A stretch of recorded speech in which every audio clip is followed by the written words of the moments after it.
मी एका मोठ्या कंपनीत कामाला होते.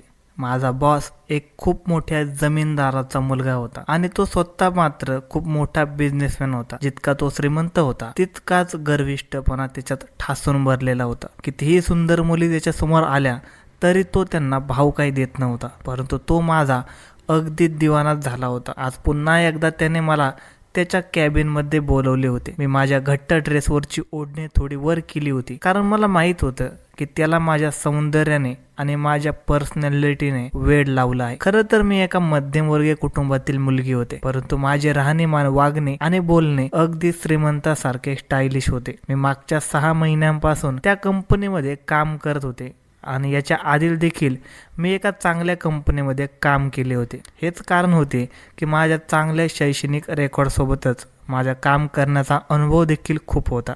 त्यामुळे माझ्या बॉसने इंटरव्ह्यू घेताना माझे डॉक्युमेंट्स बघितले आणि मला काही प्रश्न विचारले. मी एक कॉन्फिडंट मुलगी होते, म्हणून बॉसच्या सर्व प्रश्नांची उत्तरे मी अगदी आत्मविश्वासाने देत होते. इंटरव्ह्यू घेतल्यानंतर त्यांनी माझी फाईल बंद केली आणि हसून माझ्याकडे बघत मला सांगितले की उद्यापासून तू जॉबवर येऊ शकतेस. हे ऐकून मी अगदी हैराणीने त्यांच्याकडे बघत होते. मला तर असे वाटले होते की इंटरव्ह्यू झाल्यानंतर ते मला सांगतील की 1-2 दिवसांनी आम्ही तुम्हाला फोन करून सांगू की तुम्हाला हा जॉब मिळाला आहे की नाही. परंतु बॉसने तर एकदमच निर्णय सांगून मला अगदी हैराण केले होते.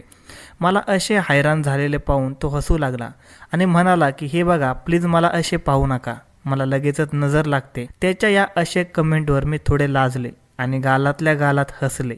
मी टेबलवरून माझी फाईल उचलली आणि तिथून निघून गेले. मी 24 वर्षाची होते आणि 30-35 वर्षाचा तरुण मुलगा होता.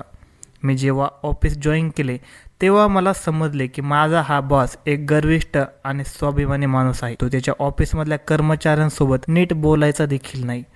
जरा कोणी त्याच्या मनाविरुद्ध काही बोलले किंवा काम केले तर तो सर्वांसमोर, पुरुषांना तर सोडाच, स्त्रियांचा देखील अपमान करायला मागे पुढे बघत नव्हता. त्याचे तो कठोर अनुशासन पाहून पहिल्यांदा तर मी खूपच घाबरले होते. परंतु मला आधीपासून या कामाचा अनुभव असल्याने मी एका महिन्यातच माझ्या मेहनतीने सगळ्यांना प्रभावित केले होते. मी तसेच काम करायचे जशी बॉसची इच्छा असायची. खरं तर मी दिसायला इतकी काही सुंदर नव्हते.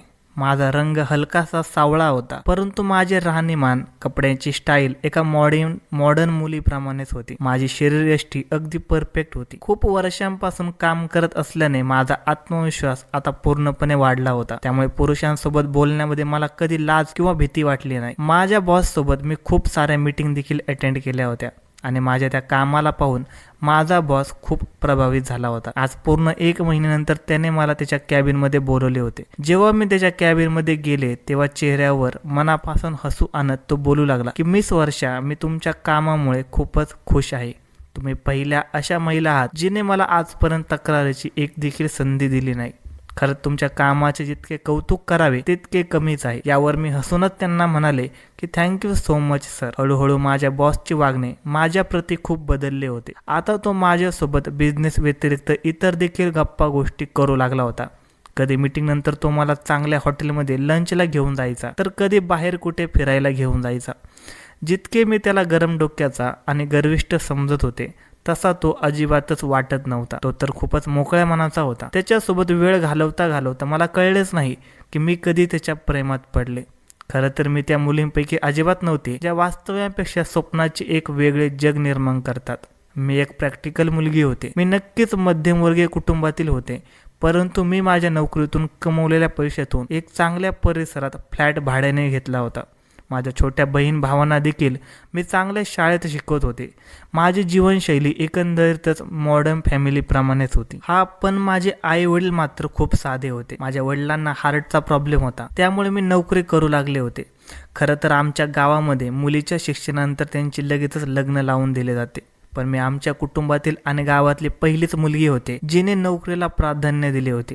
मी माझी परिस्थिती बदलू इच्छित होते. माझी इच्छा होती की जर मी माझ्या नोकरीतून 50,000पेक्षा जास्त कमवते तर त्याच्यासोबत माझे लग्न होईल. त्याचा पगार देखील माझ्या पगारापेक्षा जास्त असावा, कारण मला या लक्झरी आयुष्याची आता सवय झाली होती. मी कोणतीही छोटी मोठी नोकरी करण्यासोबत माझे आयुष्य घालवू शकत नव्हते. खरं तर माझ्या बॉस सोबत ओळख वाढवण्याचा कुठे ना कुठे माझा हेतू हा देखील होता की जर माझ्या प्रेमात अटकून त्यांनी माझ्याशी लग्न केले तर माझे आयुष्य त्याच्यासोबत खूप चांगले जाऊ शकते. याच गोष्टीमुळे मी स्वतःवर काहीच मर्यादा लावल्या नव्हत्या आणि बॉसलाही काही मर्यादा लावून दिल्या नव्हत्या. तो नेहमीच गप्पा गोष्टी करता करता माझा हात पकडायचा, मला स्वतःच्या जवळ घ्यायचा. तेव्हा त्याला रागाने पाहण्याऐवजी मी हसायचे आणि हेच कारण होते की त्याचे हे अंगलट येणे वाढू लागले आणि एके दिवशी ते सर्व झाले जे होण्याची माझी अजिबात इच्छा नव्हती. माझी इच्छा अशी होती की त्याने माझ्या प्रेमामध्ये अडकून माझ्यासोबत लग्न करावे, परंतु मला ही माहीत नव्हती की त्याचा हेतू काहीतरी वेगळाच होता. एकदा तो मला मीटिंगच्या बहाण्याने शहरापासून थोडे दूर अंतरावर असलेल्या त्याच्या एका बंगल्यावर घेऊन गेला. मला वाटले की आम्ही रात्रीपर्यंत परत येऊ, परंतु जेव्हा संध्याकाळचा अंधार वाढत गेला आणि कसलीच मीटिंग झाली नाही, तेव्हा मी त्याला म्हणाले की तुम्ही अजूनही तुमच्या मीटिंग मधल्या लोकांना बोलवले नाही. अंधार वाढत चाललाय, मला घरी जायचं आहे. तुम्हाला माहित आहे की इथून शहराचा रस्ता 3 तासाचा आहे. तो मला पाहून हसू लागला आणि म्हणाला की कसली मीटिंग, इथे तर कोणाचीच मीटिंग नाहीये. हे ऐकून तर मी अगदीच हैराण झाले. मी म्हणाले काय अर्थ आहे याचा, मग तुम्ही मला इथे का घेऊन आला आहात? तो बोलू लागला की बस तुझ्याशिवाय माझा आता वेळ जात नाही. त्याचे बोलणे ऐकून मी हसू लागले आणि म्हणाले मग माझ्या आई वडिलांकडे लग्नासाठी माझा हात मागा. माझे बोलणे ऐकून तो हसू लागला आणि म्हणाला की मी एका मोठ्या श्रीमंत जमीनदाराचा मुलगा आहे आणि तू एक मिडल क्लास मुलगी आहेस, आपला काहीच जोड नाही. त्याचे ते बोलणे ऐकून तर माझे मन खूप उदास झाले. मला तर वाटले होते की त्याची विचारशक्ती अशी अजिबातच नाही, परंतु त्याने तर एका क्षणातच मला माझी लायकी दाखवली होती. मी म्हणाले ठीक आहे, चांगलेच आहे की तुम्ही मला माझी जागा दाखवून दिली की मी एका जमीनदाराची बायको होऊ शकत नाही. असे बोलून मी रागातच माझी पर्स उचलली आणि त्याच्या बंगल्यातून बाहेर जाऊ लागले. मी हॉलमधून बाहेर जाण्यापूर्वीच अचानक त्याने माझा हात पकडला आणि मला स्वतःकडे खेचले. त्यामुळे मी त्याच्या मिठीत जाऊन पडले. तेव्हा तो बोलू लागला की असे कसे जाऊ देऊ तुला, मी सांगितले ना की मी जमीनदार आहे आणि आमचे असे छंद तुमच्यासारख्या मुलीच तर पूर्ण करतात. त्याचे हे बोलणे ऐकताच माझे रक्त रागाने उसळू लागले. काय समजता काय स्वतःला? मी लगेचच स्वतःला त्याच्या तावडीतून सोडवले आणि बोलू लागले की तुम्ही मला चुकीचे समजताय, मला कमजोर समजण्याची चुकी करू नका. मी कोणी भित्री मुलगी नाहीये. खबरदार जर मला हात लावण्याचा प्रयत्न जरी केला तर. मी असे बोलतात त्याने रागाने माझा हात पकडला आणि बोलू लागला की अच्छा, म्हणजे आता तू मला धमकी देणार, एवढी हिंमत आहे तुझ्यात? ठीक आहे, मग आजची रात्र तू इथेच माझ्यासोबत थांबशील आणि माझी रात्र अगदी रंगवून टाकशील. मग त्यानंतर मी पाहतो की तू माझे काय वाईट करू शकतेस. नक्कीच मी बिंदास मुलगी होते, परंतु त्या वेळेला त्या बंगल्यात मी एकटीच होते. तिथे त्याचे गार्ड्स होते, त्याचा हुकूम तिथे चालायचा. मी स्वतःला त्याच्या तावडीतून सोडण्याचा प्रयत्न करू लागले, परंतु तो जबरदस्तीने मला एका खोलीत घेऊन गेला. पूर्ण रात्र त्याने माझ्यासोबत खूप वाईट अत्याचार केला आणि मग मला बर्बाद केल्यानंतर तो माझ्यावर जोरजोरात हसू लागला. बोलू लागला की बघ, केले मी माझ्या मनासारखे, रंगवली माझी पूर्ण रात्र तुझ्यासोबत. आता मी बघतो की तू माझ्यासोबत काय करू शकते. त्यावेळी मी कमजोर मुलीप्रमाणे अजिबातच रडले नाही की त्याच्याकडे दयाची भीक सुद्धा मागितली नाही. मी एकटीच त्या बंगल्यातून बाहेर आले. मी जेव्हा घरी परतले तेव्हा माझे आई वडील खूपच टेन्शन मध्ये होते. आई मला विचारू लागली की रात्रभर तू कुठे होतीस? मी तिला काहीच उत्तर दिले नाही, पण त्या माणसाला मी सहजासहजी सोडणार नव्हते. त्याने मला पूर्णपणे बर्बाद केलं होतं. मी मीडियासमोर त्या माणसाबद्दल सर्व काही खरं सांगितले. माझ्या चेहऱ्यावर असलेल्या जखमा देखील दाखवल्या.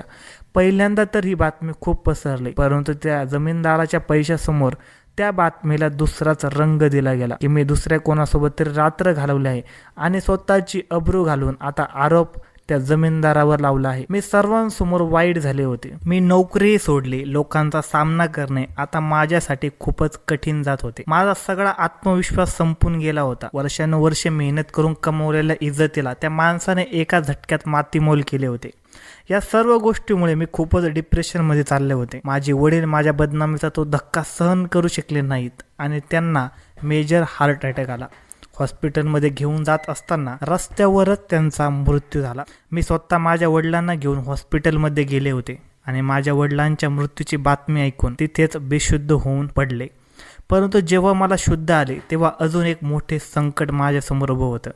डॉक्टरांनी मला सांगितलं की मी प्रेग्नेंट आहे. ही बातमी माझ्यासाठी खूपच भयानक होती. माझ्या वडिलांच्या अंत्यसंस्कारानंतर मी पुन्हा त्याच दवाखान्यात गेले. मला आता या मुलामुळे अजून एक संकट माझ्या गळ्यामध्ये बांधून घ्यायचं नव्हतं. माझ्या पोटात वाढणारे हे बाळ त्या माणसाची निशाणी होते, ज्या माणसाने मला पूर्णपणे बर्बाद केलं होतं आणि ज्या माणसाचा मी खूपच तिरस्कार करत होते. मी दवाखान्यात गेल्यावर डॉक्टरांना सांगितलं की तुम्ही कसेही करून माझे अबॉर्शन करा, परंतु डॉक्टर मला बोलू लागले की तू खूप अशक्त आहे, सध्या तरी तुझे मी अबॉर्शन करू शकत नाही. असे केल्याने तुझ्या जीवाला धोका देखील पोहोचू शकतो. डॉक्टरांनी मला एनर्जी वाढवण्याची काही औषधी लिहून दिली आणि सांगितले की 15 दिवस तू हे औषधं घे आणि मग त्यानंतर ये, मग मी तुझे ऑपरेशन करू शकते. मी त्या डॉक्टरांच्या केबिनमधून बाहेर निघालेच होते की तेवढ्यातच माझ्या मागे एक बाई आणि एक पुरुष येऊन उभे राहिले. कदाचित ते डॉक्टरांकडे चेकअप करायला आले होते. त्या बाईचा अवतार काही चित्र विचित्रच होता. तिने अगदीच पारंपरिक कपडे घातले होते आणि खूप सारे दागिने घातले होते. ती जवळपास 35-36 वयाची असेल,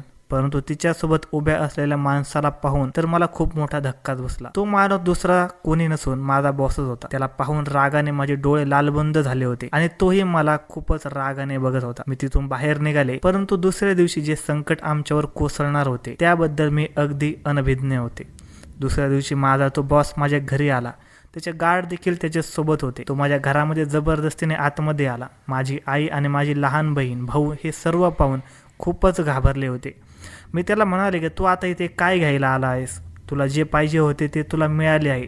तुला मला बर्बाद करायचे होते आणि तू बर्बाद केलेस. आता चालतं हो माझ्या घरातून. मला तुझे तोंड देखील बघायचे नाही. यावर तो खूपच रागाने माझ्यासमोर उभा राहिला आणि बोलू लागला की माझी एक मौल्यवान वस्तू तुझ्याजवळ आहे. बस ती वस्तू तुझ्याजवळून परत घेईन आणि मग निघून जाईल. मी म्हणाले माझ्याजवळ तुझी कोणतीच वस्तू नाहीये. तेव्हा त्याने त्याचा हात माझ्या पोटावर ठेवला आणि बोलू लागला की हा माझा वारस आहे तुझ्याजवळ. हे ऐकून तर माझे डोकंच चक्रावलं. मग माझ्याजवळ येऊन तो बोलू लागला की खबरदार जर तू माझ्या बाळाला मारण्याचा प्रयत्न केलास तर. कदाचित त्याने त्या डॉक्टरांकडून आमचे बोलणे ऐकले होते. मी म्हणाले तुझा कुठला मुलगा? माझ्या आतमध्ये तर दुसऱ्या कोणाची तरी मुलं आहे. हेच सांगितले होते ना तू जगासमोर. मग आता का तू याच्यावर हक्क गाजवायला आला आहेस? तो बोलू लागला की माझ्या लग्नाला 9 वर्षे झाले आहेत आणि माझी बायको मला मूल देऊ शकत नाही. मी खूप उपचार केलेत परंतु काहीच फायदा झाला नाही. मला माझा वारस हवा आहे जो मला तुझ्याकडून मिळू शकतो. त्यामुळे जोपर्यंत माझे मूल तुझ्या शरीरात आहे तुला माझ्याजवळ ठेवणे ही माझी मजबुरी आहे. असे बोलून तो माझ्याजवळ आला आणि बोलू लागला की तू शांतपणे माझ्यासोबत येणे पसंत करशील की मी जबरदस्तीने तुला इथून उचलून घेऊन जाऊ. हे ऐकताच मी आतल्या आत खूपच घाबरून लागले. माझी आई रडू लागली. त्याच्यासमोर हात जोडून बोलू लागली की देवासाठी माझ्या मुलीचा पाठलाग करणं सोडून द्या. तो बोलू लागला की नाही सोडू शकत मी तिला. वर्षाच्या पोटात माझ्या खानदानाचा वारस वाढत आहे. ती माझ्या बाळाची आई होणार आहे. जर मी हिला असेच मोकळे सोडले तर ही माझ्या मुलाला मारून टाकेल. मी म्हणाले हो मारून टाकेल मी याला. नकोय मला हे मूल. मला तिरस्कार आहे तुझा आणि तुझ्या या अनैतिक मुलाचा. मी असे बोलताच त्याने माझ्या एक जोरदार थोबाडीत मारले आणि बोलू लागला की माझ्या मुलाबद्दल एक शब्दही वाईट बोलू नकोस. माझ्या मुलासाठी मी तुला कायदेशीर बायको देखील बनवायला तयार आहे. मी वकिलाला माझ्यासोबत घेऊन आलो आहे. मग त्याने त्याच्या गार्डला सांगितले की जा खाली जा आणि गाड्यामध्ये जो वकील बसला आहे त्याला वरती घेऊन ये. वकील वरती येऊन माझ्या हातामध्ये सहीसाठी पेपर देऊ लागला. तेव्हा मी लग्नासाठी नकार दिला. माझे हे वागणे बघून माझा तो बॉस रागाने मला असे बघत होता जसे की तो आता माझा जीवच घेईल. तो माझ्या आईला म्हणाला की जर तुझ्या मुलीने शांतपणे माझ्यासोबत लग्न केले नाही तर मी हिला जबरदस्तीने इथून घेऊन जाईल आणि तुम्हा लोकांची जगणे कठीण करून टाकेल. आणि जर हिने काहीच कुरकुर न करता माझ्यासोबत लग्न केले तर तुम्हा लोकांच्या पालनपोषणाची जबाबदारी मी घेईन. त्याचे बोलणे ऐकून माझी आई विनवणी करू लागली, तो तुला कोणत्याही परिस्थितीत त्याच्यासोबत घेऊन जाईलच. त्यापेक्षा तू एका कायदेशीर नात्याने त्याच्यासोबत जा. माझी आई आणि लहान बहीण भावाकडे बघून मी देखील मजबूर झाले होते. इच्छा नसतानाही मी माझ्या त्या बॉससोबत लग्न केलं. लग्नानंतर तो मला त्याच्यासोबत त्याच्या गावी असलेल्या त्याच्या मोठ्या वाड्यात घेऊन गेला, जिथे त्याची पहिली बायको देखील हजर होती, जी मला अगदी तिरस्काराने पाहत होती. तिच्या घरामध्ये मी एक निरुपयोगी वस्तूसारखे होते. मूल्य होते ते फक्त माझ्या उदरात वाढणाऱ्या जमीनदाराच्या वारसाचे. माझ्या सासूने मला एक मोठी खोली दिली जिथे प्रत्येक सुखसुविधा उपलब्ध होत्या. माझ्या सेवेसाठी 2 मोलकरीण होत्या, परंतु मला खोलीतून बाहेर निघण्याची परवानगी नव्हती. मला अशा प्रकारे बंदिस्त राहण्याची अजिबात देखील सवय नव्हती. मला त्या घरात जरा देखील स्वातंत्र्य मिळत नव्हते, परंतु इच्छा असूनही मी तिथून बाहेर पडू शकत नव्हते. मी इथे पूर्णपणे कैद झाले होते. माझा इथे श्वास कोंडू लागला होता. मला खाण्यापिण्याच्या खूप चांगल्या गोष्टी दिल्या जात होत्या आणि ते लोक जबरदस्तीने खायला लावायचे. एकदा मी जेवणासाठी नकार दिला. मोलकरीण माझ्यासाठी जेवण घेऊन आली तेव्हा मी ती प्लेट तिच्या हातातून घेऊन जमिनीवर जोरात आपटली. सगळे जेवण जमिनीवर सांडले. तो गोंधळ ऐकून माझी सासू माझ्या खोलीत आली आणि बोलू लागली, हा काय उद्धटपणा आहे? मी म्हणाले की मला जेवण नकोय, मला काहीच खायचं नाहीये आणि मला इथे राहायचं देखील नाही. देवासाठी मला मोकळं करा. मी इथे नाही राहू शकत. माझा इथे जीव गुदमरतोय. त्यावर माझी सासू बोलू लागली की जोपर्यंत तू जमीनदाराच्या वारसाला जन्म देत नाहीस तोपर्यंत येथून तुझे जाणे अजिबात शक्य नाही. खरं तर मला माझ्या पोटात वाढणाऱ्या त्या बाळाबद्दल काही जवळीक किंवा आपुलकी नव्हती, कारण तो एका गुन्ह्याचा परिणाम होता. माझी सासू माझ्यावर ओरडू लागली की जर तुझ्यामुळे आमच्या मुलाला काहीही नुकसान पोहोचले तर तुला माहित नाही की माझा मुलगा तुझी काय अवस्था करेल. परंतु मी तिचे काहीच ऐकले नाही आणि जेवण करायला स्पष्टपणे नकार दिला. त्यावेळी माझा तो जमीनदार बॉस शहरात होता. तो खूपच कमी गावी यायचा, परंतु जेव्हा त्याला या गोष्टीबद्दल समजले तेव्हा तो रात्री शहरातून गावी परत आला. 6 तासांचा प्रवास करून जेव्हा तो गावात आला तेव्हा तो खूपच रागात होता. रात्री 2 वाजता माझ्या खोलीचे दार उघडले गेले. मी त्या वेळेला झोपेत होते. अगदी जोरातच खोलीचा दरवाजा बंद झाला आणि एकदमच खोलीच्या सगळ्या लाईट चालू झाल्या. मी डोळे उघडून पाहिले तर माझा बॉस खूपच रागाने माझ्याकडे आला आणि बोलू लागला की उठून बस, काय तमाशा लावला आहेस तू. मी उठून बसले, परंतु विचार केला होता की आज या माणसासमोर हार मानणार नाही. जसे मी उठून बसले तो माझ्या बेडवर माझ्यासमोर बसला आणि बोलू लागला की सकाळपासून तू काहीच खाल्ले नाही, काय तमाशा लावला आहेस तू, काय खात नाहीस. मी म्हणाले मला या कैदमध्ये राहायचं नाही, माझा जीव घुसमटतो इथे. मी हे बोलतात त्याने माझा हात पकडला आणि माझा हात जोरात दाबू लागला.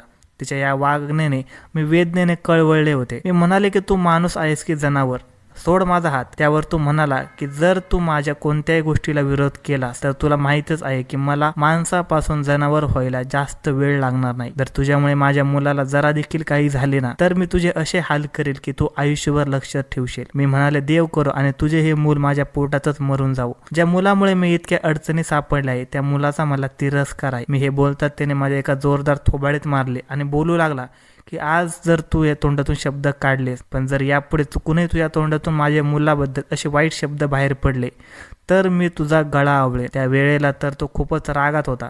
त्याने त्याचे दोन्ही हात माझ्या गळ्यापर्यंत आणता थांबवून घेतले. माझ्या डोळ्यातून अश्रू वाहू लागले. मी म्हणाले का थांबलास, आण पुढे हात, दाब माझा गळा, मारून टाक मला एकदाच. मी त्याचे दोन्ही हात पकडले आणि माझ्या गळ्यावर ठेवले. मी रागाने अगदीच वेडे झाले होते. मी म्हणाले की मी स्वतःला मारून टाकेन आणि माझ्यासोबत तुझा हा वार देखील मरून जाईल. मी हे बोलताच त्याच्या चेहऱ्यावरचा रंग एकदमच उडाला. मी बेडवरून उठून उभे राहिले आणि समोर ड्रेसिंग टेबलवर असलेल्या परफ्यूमच्या बॉटलला उचलले आणि भिंतीवर आपटून अर्धी तोडली. बाकीची काचेची बॉटल माझ्या हातात होती. मी ती काच पकडून पोटाकडे नेली. त्यावेळी मी इतके रागात होते की मला वाटत होते की पोटावरती काच मारावी आणि स्वतःला संपवून टाकावे आणि या मुलाला देखील मारून टाकावे, ज्याच्यामुळे माझे आयुष्य नरक झाले होते. हे पाहताच तो लगेचच माझ्या जवळ आला. त्याची तर अशी अवस्था होती जणू मी त्याच्या मुलाला नाही तर त्यालाच मारत आहे. तो बोलू लागला की हे बघ, असे अजिबात करू नकोस. यावर मी म्हणाले की तू एक जरी पाऊल पुढे टाकलास ना तर माझ्यासोबत तुझे हे मूल देखील मरून जाईल. त्याची पुढे येणारे पावले एकदमच थांबले. तो बोलू लागला की तू जे सांगशील ते मी करायला तयार आहे, परंतु तू प्लीज ही काच मागे कर. पहिल्यांदा मी त्याच्या चेहऱ्यावर भीती पाहिली होती, त्याच्या डोळ्यामध्ये अश्रू पाहिले होते. मूल माणसाला कसे मजबूर करते हे मी त्याच्या जमीनदाराच्या डोळ्यामध्ये पाहत होते. मी म्हणाले मला इथे राहायचे नाही, मला शहरात जायचे आहे. यावर तू बोलू लागला की ठीक आहे, जर तू मला वचन दिलेस की तू स्वतःची पूर्ण काळजी घेशील तर मी तुला शहरात घेऊन जाईल. तू माझ्या मुलाला काही नुकसान पोहोचूच नकोस. मी त्याला वचन दिले. तो मला शहरात घेऊन आला. मी शहरात त्याच्या मोठ्या बंगल्यात राहू लागले. माझ्यावर कोणतीच बंधने लावली गेलीत नाही. जसजसा वेळ निघून जात होता तो जमीनदार माझी खूप जास्त काळजी घेत होता, परंतु मला माहीत होते की हे सर्व मुलाच्या जन्मापर्यंतच राहणार आहे. वेळ निघून चालत होता. 9 महिने पूर्ण झाले होते. जेव्हा मला प्रसूतीच्या वेदना सुरू झाल्या तेव्हा मी खूपच रडत होते. त्या वेळेला तो जमीनदार मला त्याच्या कुशीत उचलून बाहेरपर्यंत घेऊन आला होता. ड्रायव्हरला सांगू लागला की लगेचच गाडी सुरू कर. माझ्यासोबत तो देखील मागच्या सीटवर बसून राहिला. दवाखान्यात जाईपर्यंत मी त्याचा हात पकडून ठेवले होते. मी खूप रडत होते. मी म्हणाले मला खूप भीती वाटते, मी मरून तर जाणार नाही ना. मी वेदनेने अगदीच ग्रासले होते. मला वाटले होते की कदाचित मी त्या वेदना सहन करू शकत नाही. तो माझ्या डोक्यावरून हात फिरू लागला आणि बोलू लागला मी काहीही होऊ देणार नाही तुला. परंतु माझी अवस्था खराब होत होती. डॉक्टर सांगू लागले हिची केस खूपच नाजूक आहे, आम्ही एकतर आईला वाचवू शकतो किंवा तिच्या बाळाला. हे ऐकून मला वाटले की बस आता माझी शेवटची वेळ आली आहे. कारण जमीनदाराचे जर स्वतःच्या वारसावरच प्रेम होते, स्वतःच्या वंशासाठी तो काहीही करू शकत होता. जर तो माझ्यासोबत लग्न करू शकत होता तर त्याच्या मुलासाठी माझी बळी देखील देऊ शकत होता. मी मनोमन देवाचे स्मरण करू लागले. त्यानंतर मात्र मी बेशुद्ध झाले. परंतु जेव्हा मला शुद्ध आले तेव्हा वाटले कदाचित मी वाचले आहे. मी हॉस्पिटलच्या ऑपरेशन थिएटरऐवजी एका प्रायव्हेट रूममध्ये होते. मला सलाईन लावले होते. मी विचारले माझे मूल कसे आहे, तेव्हा नर्स बोलू लागली की आय एम सॉरी, आम्ही त्याला वाचवू शकलो नाही. हे ऐकताच मला खूप मोठा धक्का बसला. मी म्हणाले, हे कसे होऊ शकते? तेव्हा ती बोलू लागली की तुमच्या नवऱ्याला विचारले होते आम्ही मुलाला वाचू किंवा त्याच्या आईला, कारण तुम्हा दोघांपैकी कोणीतरी एकच वाचू शकत होते. तेव्हा त्याने सांगितले की तुम्ही माझ्या बायकोला वाचवा, तिला काहीही होता कामा नाही. हे ऐकून मला हैराणीचा खूपच मोठा झटका बसला होता. हे कसे होऊ शकते? त्या माणसाने तर मला त्याच्या वंशासाठी स्वीकारले होते, मग तो कसा स्वतःच्या मुलासाठी दूर होऊ शकत होता? काही वेळानंतर जमीनदार माझ्या खोलीत आला. डोळे सुजलेले आणि पाणवलेले होते, चेहऱ्यावर उदासपणा होता, जणू काही खूपच दुःखातून गेला आहे. मला त्या मुलाबद्दल जरा देखील आपुलकी नव्हती, पण काही असले तरी मी 9 महिने त्या बाळाला माझ्या गर्भात वाढवले होते. तो माझ्या शरीराचा हिस्सा होता, त्यामुळे माझ्या डोळ्यातून अश्रू वाहणे स्वाभाविक होते. माझ्या डोळ्यातून अश्रू वाहत खालची उशी भिजवू लागली होती. जमीनदारही अगदी तुटून गेला होता. तो माझ्या जवळ आला आणि दोन्ही हाताने माझे अश्रू पुसून माझ्या डोक्यावरून हात फिरू लागला, जणू काय मला धीर देत आहे की रडू नकोस. पहिल्यांदाच असे झाले होते की मी त्याचे हात झिटकारले नव्हते. मी म्हणाले, तू मला का वाचवलंस? तुला तर तुझा वंश मिळणार होता. तू तुझ्या वंशासाठी माझ्यासारख्या मिडल क्लास मुलीला बायको म्हणून स्वीकारले होते. मग मी मेले असते तर काय झाले असते? माझे बोलणे ऐकून तो बोलू लागला की नाही, तुझा काही दोष नव्हता, ज्यामुळे मी तुझा शिक्षेवर शिक्षा देत राहिलो असतो. जे काही मी तुझ्यासोबत केले त्या अत्याचाराची ही मला शिक्षा होती. मग त्याने दोन्ही हात माझ्यासमोर जोडले आणि हुंदके देत रडू लागला. बोलू लागले की वर्ष मला माफ कर. मी म्हणाले, मला या नात्यातून मोकळं कर, मी तुला माफ करेन. माझे बोलणे ऐकून तो रडणे विसरला. काही वेळ मला पाहत राहिला आणि मग नकारार्थी मान हलवून बोलू लागला की नाही, हे शक्य नाही. मला माहीत नाही कधी आणि कसे, परंतु मी तुझ्या प्रेमात पडलो आहे. तू माझी बायको आहेस. माझी इच्छा आहे की तू मला माफ करावे आणि माझ्यासोबत माझी बायको म्हणून राहावे. मी जो तुझ्यासोबत अत्याचार केला आहे त्या सगळ्याची कबुली मी जगासमोर देईल. माझे दोन्ही हात पकडून तो माझ्याकडून माफी मागत होता, परंतु खरे तर हे होते की कळत नकळत मीही त्याच्या प्रेमात पडले होते. त्याच्याविषयी माझ्या मनात जो तिरस्कार होता तो कधी प्रेमात बदलला हे मला कळलेच नाही. त्याने याआधी भलेही माझा विश्वासघात केला होता, पण आज त्याच्या डोळ्यामधील अश्रू त्याच्या प्रेमाची सत्यता सांगत होते. आणि म्हणून मी पण त्याला माफ करून या नात्याला मनापासून स्वीकारले. कारण मला वाटत होते की जे काही माझ्यासोबत झाले त्यात दोष कुठे ना कुठे माझाही होता. आता मी त्या शहरात राहून त्याच्यासोबत नवीन आयुष्याला सुरुवात केली आहे आणि जमीनदाराने मला पूर्ण जगासमोर बायको म्हणून स्वीकारले आहे आणि त्याने केलेल्या अत्याचाराची कबुली देखील दिली आहे. माझ्यासोबत राहून आता 2 वर्षे झाले आहेत आणि आम्हाला एक मुलगाही आहे. जमीनदाराने माझी आई आणि माझ्या भावंडांनाही आधार दिला. उशिरा का होईना, पण माझ्या आयुष्यात सर्व काही व्यवस्थित झाले. याबद्दल मी देवाचे मनापासून आभार मानते. धन्यवाद मित्रांनो. आजची कथा कशी वाटली हे कमेंट सेक्शनमध्ये नक्की कळवा आणि चॅनलवर नवीन